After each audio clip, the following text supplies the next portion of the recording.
So to get started, at what age did you join the military, and what inspired you to get involved? Well,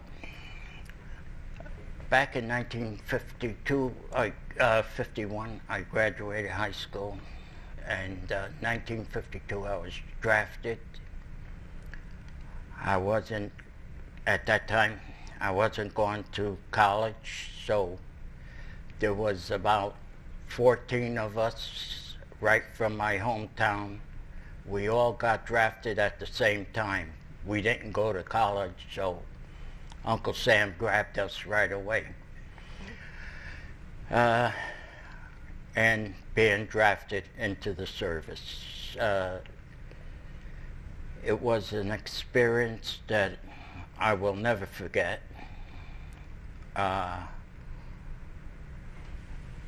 I've had 3 brothers who served in World War II. One was in Guam, and the other one was with General Patton, the tank destroyers, and the other one was down the Battle of the Bulge. And they all came home. They came home safe, thank God. And funny thing is, my brothers never spoke to me about the war. They didn't break out. Even up to the day, 2 of them passed on now, but one is still alive, and I'm trying to get him to tell me what his experiences were, because I want to thank, if it wasn't for Mr. Webb and Mr. Pavia at the time, I would not be here, because I was just as quiet. And I like to thank Mr. Webb, who is here right now. Thank you, Mr. Webb. He broke me out of this shell, which was a big thing.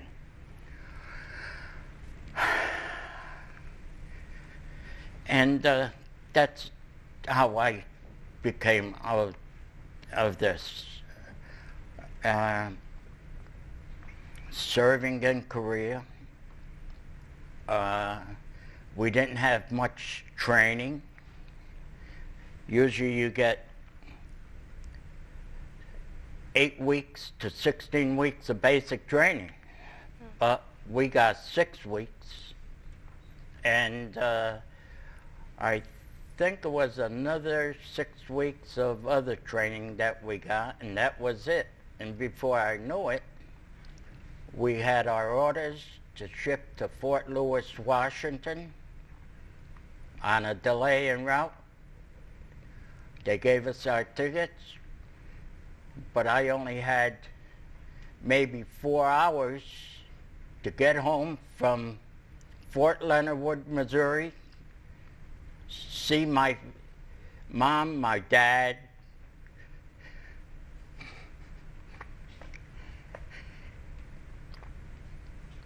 my brothers and sisters, and I shipped right out.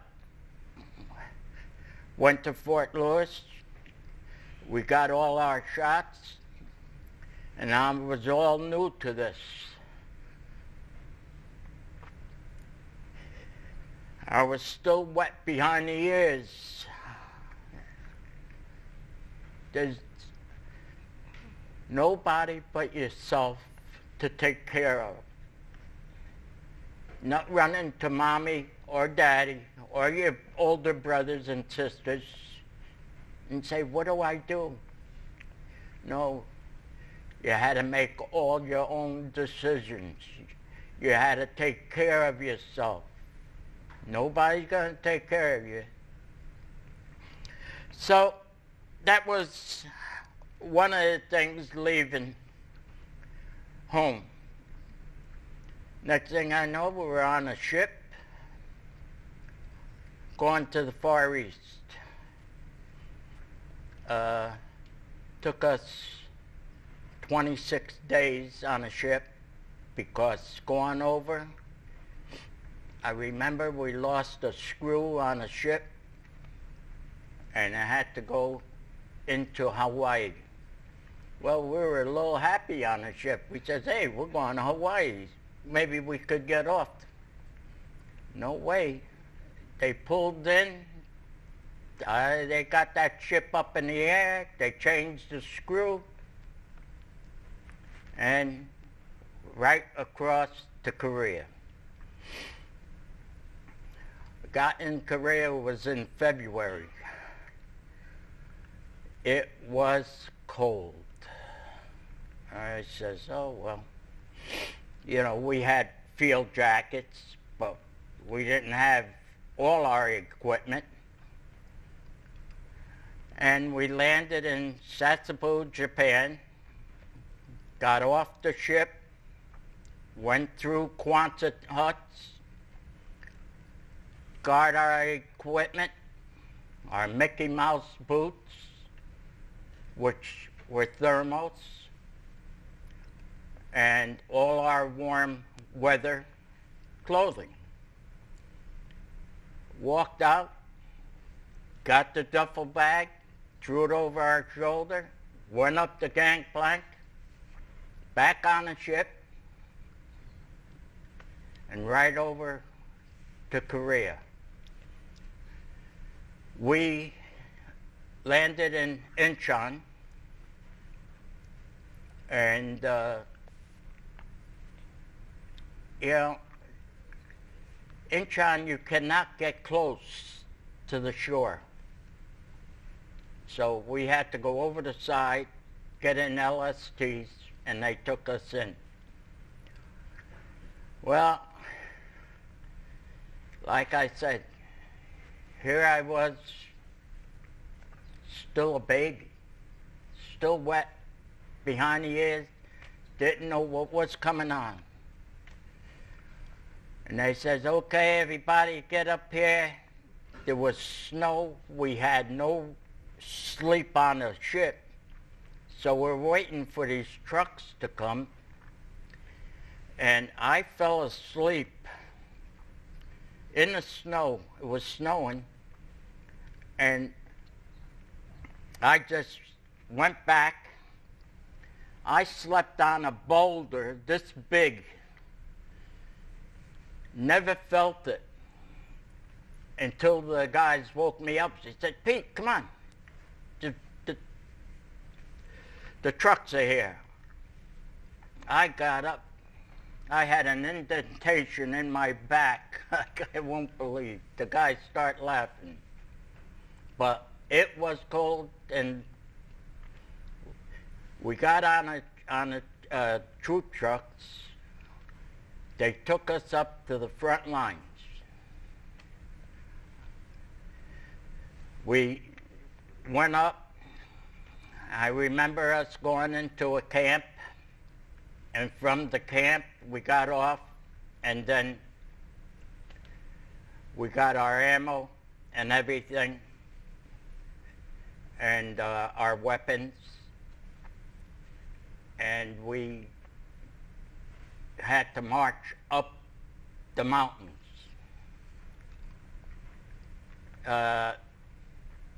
We got halfway up, and they said, okay, rest time. And they broke out K rations. But we were so hungry, opened up the K rations, and on the cover, 1943, and this was 1952. And I said, I wonder if this food is still good, you know? So we heated it up, and the grease was that thick, but we ate it anyhow because we were hungry. And then we heard a lot of action, and we said to our squad leader, I said, geez, how close are we to the front line? He says, you're right there. He says, you could hear it.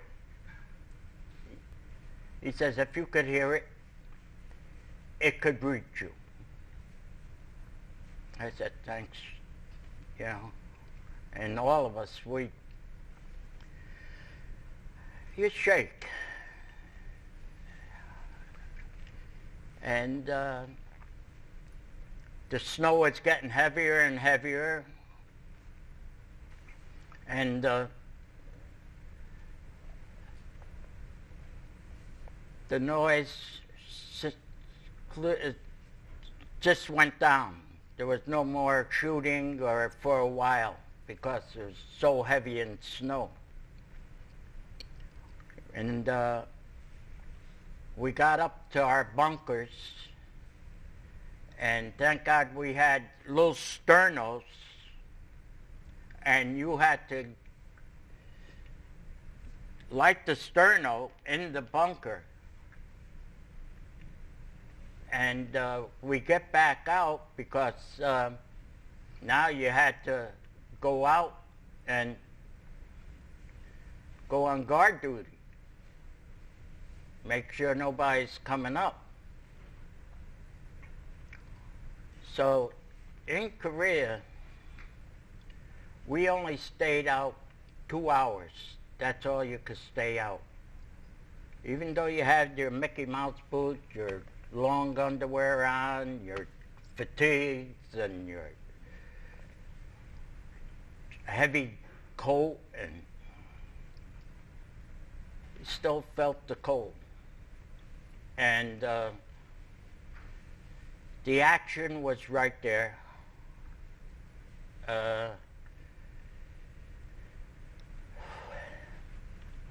You come back in, you get warmed up, then you could hear more firing, more mortars going off. They were behind us, shooting up. As long as you heard them, you had no worries. It's when you didn't hear it, that's when you used to duck. And that went on for quite a while. And while I couldn't wait for spring or summer to come. Well, spring came, and it rained and rained and rained and hail. I said, boy, this is godforsaken land here. Well,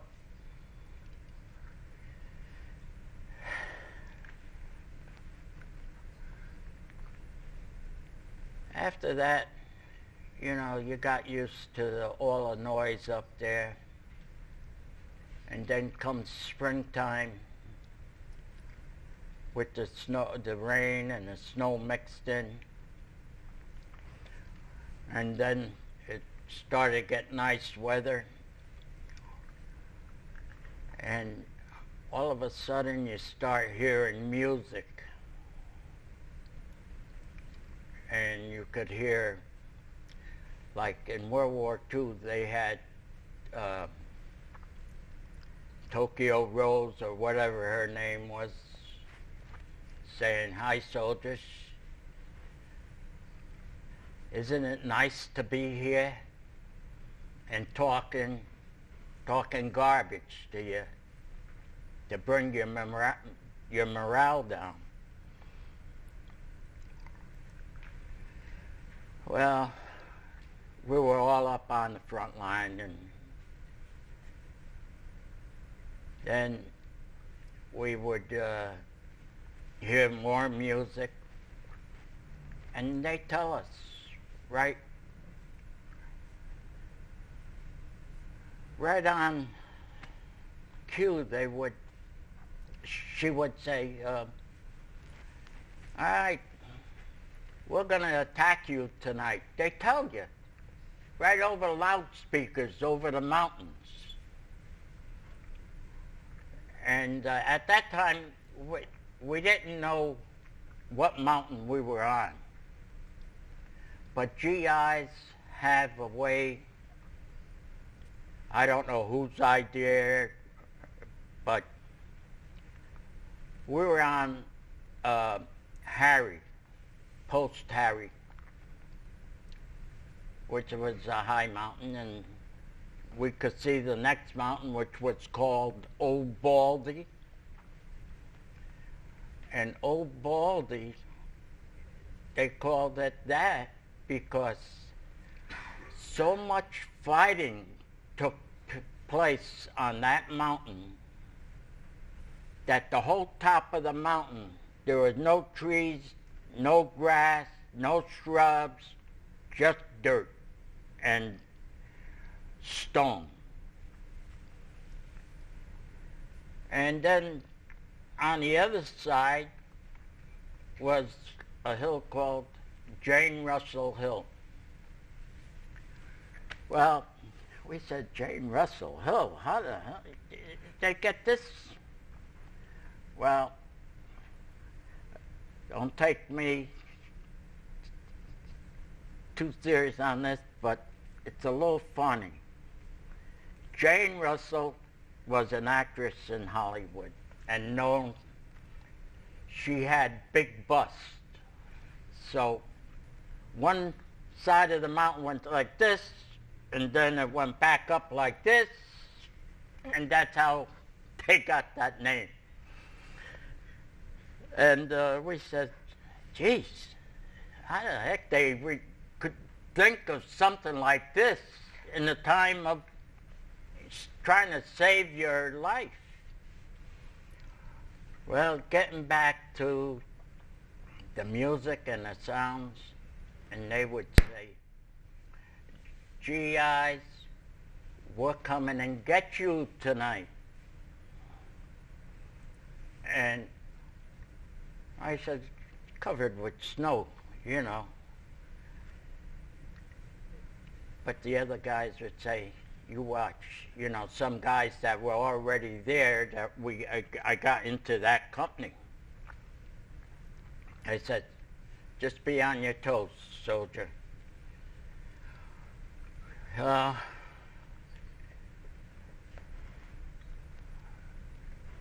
of a sudden, at night, they would get all juiced up, and they would have their horns, and they would be coming up the mountain, just blowing their horns. We had, as you know, it was a UN troops. We had a Greek outfit on our right flank, and on our left flank we had the Turks, who were very good soldiers. I could not believe what I saw. We were in the center, and they were coming up the mountains, but they were coming up on our right and left flanks.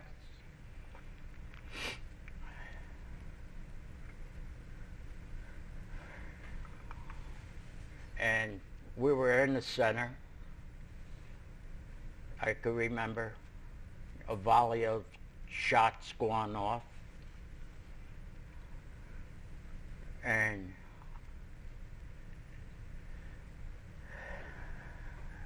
the Turkish army, they had their rifles, but they used to have a scabbard that went like this. And they had more fighting to do, hand-to-hand fighting, than we did. And when they went down and they fought with their scabbard, and we had bayonets, but they had this here thing. I saw a lot of them get killed. I saw some of our boys get killed. But as for them, they would go down and they would cut their ears off. And them chinks would just keep blowing them horns and they were like little ants, but they were falling like you won't believe. because they were all juiced up.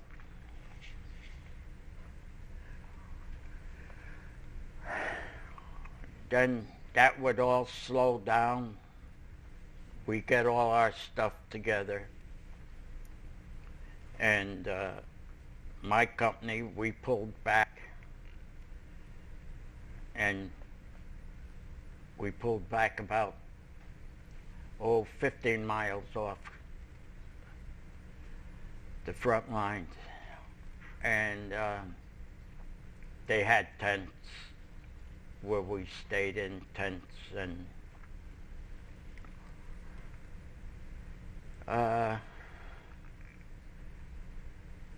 that's about that on that side. You have more questions? Yeah. Sure. Could you tell us about how you worked your way up in the ranks in the military? I'm sorry. How you worked your way up the ranks while you were fighting in the war in Korea? Well, it really, that's a hard question because your thoughts weren't on anything, that you're just looking out for yourself. Mm-hmm. You're looking out for yourself and your brother who's next to you, who's on the left, who's on the right. Your thoughts were trying to keep yourself alive.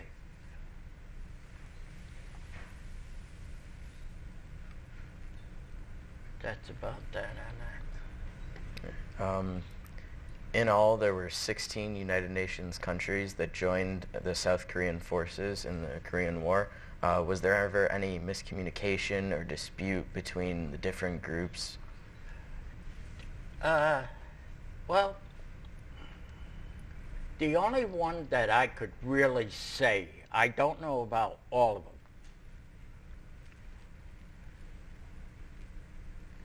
but Turkey and Greece did not see head to head. Mm-hmm. And to this day, I believe that. If you've read in the papers and history books, they just did not, for some reason, back in their times, there must have been some kind of conflict, which I'm not a history teacher, but there had to be something that happened. Your history teacher probably know more about that than I would. But as far as fighting, they would fight side by side. But they did not get together. Mm-hmm. So would you like to describe another vivid memory you have from the war, one of your fondest memories? Well, one of my fondest memories was while I was over in Korea, I became friends with Don Donahue, who was a great athlete here at New Canaan High School. And his picture is down in the athletics department. He was a good basketball player, he was a good baseball player, and we became very good friends. And then you start making friends easy over there.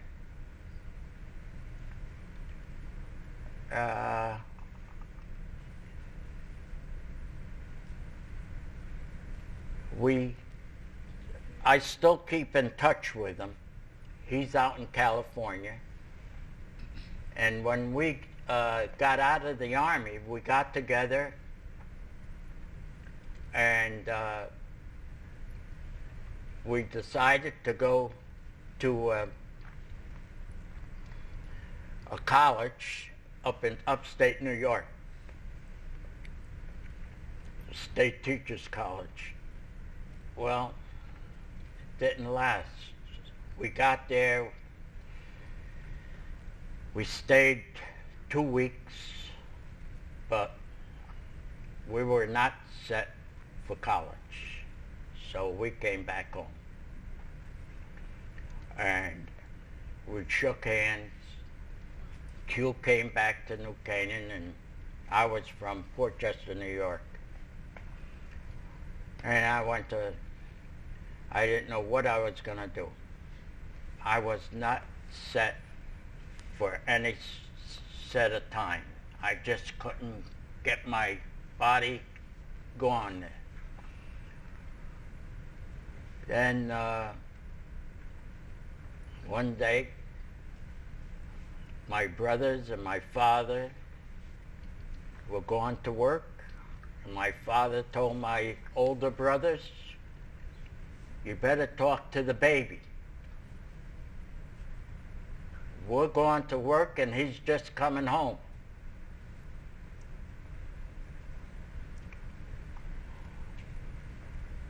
And I'll be honest with you, they talked to me all right. They said, "You got to shape up.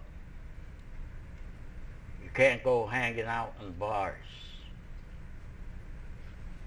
Well, I did shape up, but I still didn't find the job I wanted. I became a state cop, New York State. I stayed on for 6 months and I quit. My father wanted to kill me. He said, "We got you this, you got a nice job," but still, I couldn't. So my other brother was in the business of carpet tile. Said, "You're coming to work with me tomorrow." I says, "All right." Got up early, and I went out to work with him. And that's what I liked. It was a trade that I found that it was just something that hit me. I liked it. I liked doing designs and carpets and stuff like that, and going to different homes. And that's what I stayed into when I came back from Korea. And by the way, most of you know me from the front gate. Pete Barrella.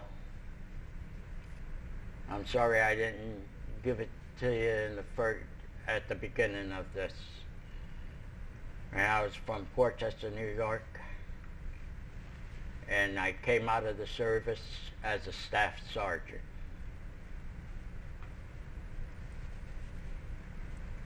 What else is there? Looking back, the Korean War ended with the South Korea-North Korea border in the same spot as before the war. Do you think it was the right decision to get involved? Well, our people in Washington, I don't know what they were thinking at the time. And by the way, in Parmesan,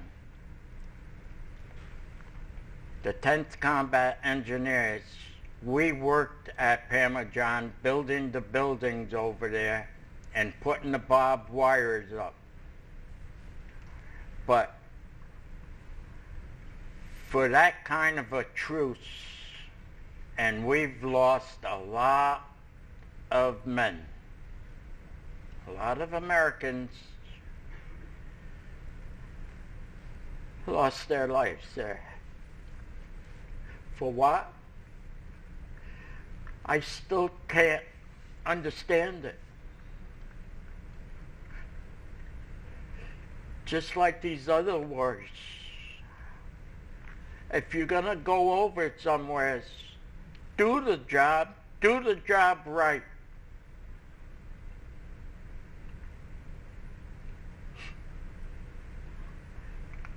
That's why of the past generals in the Army,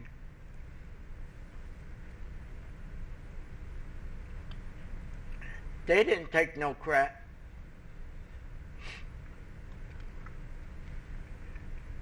And as you know,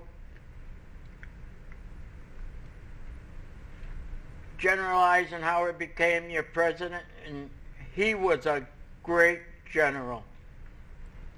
General MacArthur, when I got over to Korea, he was just out of Korea. And we heard a lot about him too. And then we got General Westmoreland over there, and he was good. These guys, they knew what everything was up to. And for us to go somewhere and not finish what we started, we didn't start it, but we go to protect the other countries.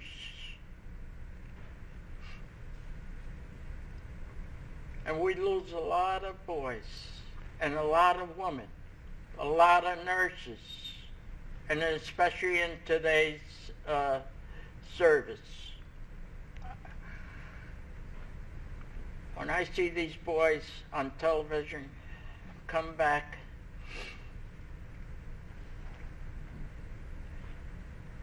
no legs, no arms, one leg, one arm, faces distorted, that really gets into you. And it brings back some memories. I was over there when the truce ceased, you know, and that's when we did all that. And then we had to go out and probe on our knees for minefields and disarm mines. You want to talk about a tedious job? That was the most tedious job I ever encountered.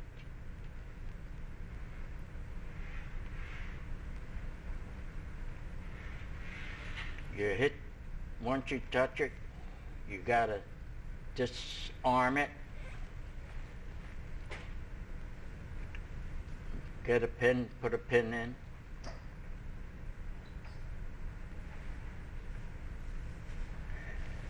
And the cold weather there, I'm jumping, but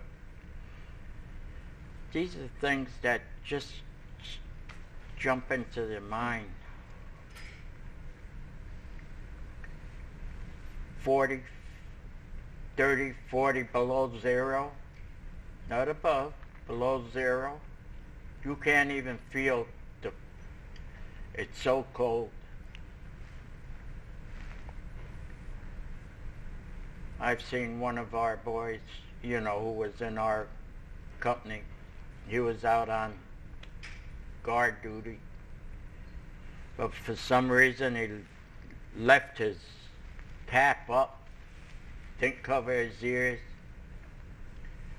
came back into the thing, and his ear came right off in his hand. These are the things I've seen over there. Mr. Barella, we'd really like to thank you once again. And I thank all of you for this. I don't know, I've jumped from subject to subject, but I had to do the best I can, and I thank you. You did an excellent job, and I hope you enjoy your Veterans Day. And I thank you. Thank you. Thank you so much.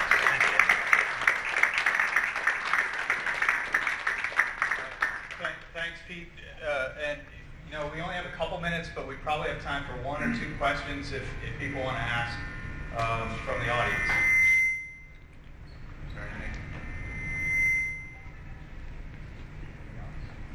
Yeah. Pete, every history teacher and every historian is in consensus today that the Korean War was absolutely vital to show Stalin, to show Mao, that the Americans were committed to protecting Asia, and it was the first serious reversal of communism on a worldwide basis. So do not worry. You were there for a purpose. History has proven that. And you guys did this under the most horrific of circumstances. I mean, food from 1943, I think that says it all. Yeah, that's it. Thank you, Mr. Webb. Thanks. I think we're about out of time, so just one more round of applause. Thank you very much. Thank you.